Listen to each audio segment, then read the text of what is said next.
Hello guys, welcome to my video. Caption দেখে নিশ্চয়ই তোমরা এতক্ষণ বুঝে গেছো হাজব্যান্ডের বার্থডে সেলিব্রেশন। তো ঘরোয়াভাবে কিভাবে সেলিব্রেশন করলাম তা তোমাদের কাছে শেয়ার করছি। তাহলে চলো দেখি। এখন সকাল 6টা, আমার হাতে আছে 7:30 অবধি টাইম। রান্নাঘরে চলে আসলাম। এই যে আমার রান্না করার উপকরণগুলো দেখিয়ে দিই। বিরিয়ানি রান্না করব।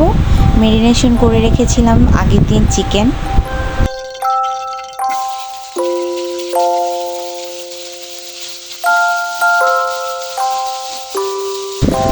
এই তো বিরিয়ানি রান্নার জন্য আমি রান্না শুরু করে দিলাম।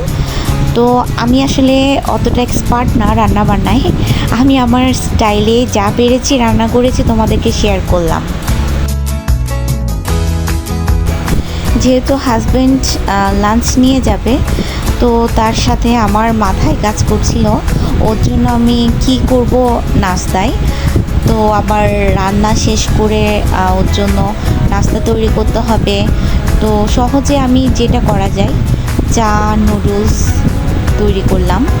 তো বিরিয়ানি করার জন্য আসলে সব কিছু এই 7টা 7:30টার মধ্যে কমপ্লিট করতে হবে। খুব ফাস্ট করেছি। তো ভাবলাম তোমাদের সাথে শেয়ার করা যাক। এই যে আমি আবার চিকেন ফ্রাই করব, কর্নফ্লাওয়ার দিয়ে কোট করে ছেড়ে দিচ্ছি তেলে।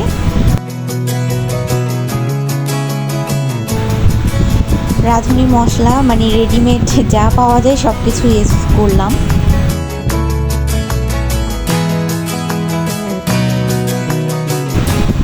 হ্যাঁ, চিকেন ফ্রাই হচ্ছে। আমি চার জন্য পানি দিলাম, চাপাতি দিলাম, আর বারবার উল্টে পাল্টে দেখছি বিরিয়ানি হচ্ছে কিনা। আর এদিকে ম্যাগি নুডলস রান্না করা শুরু করে দিলাম। সয়া সস এই যে কমপ্লিট। এই যে লাঞ্চ বক্স রেডি। অনেক তাড়াহুড়ায় বিরিয়ানি আর চিকেন ফ্রাই করেছি।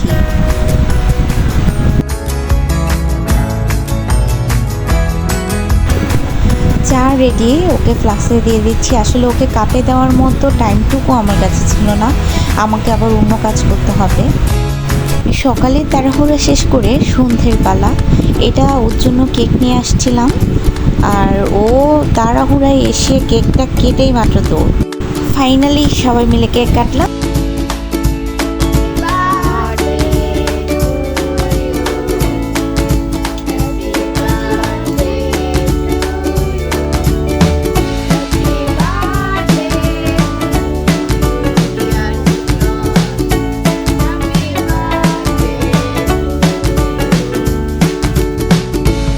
তো গাইস, আজকে এইটুকু অবধি।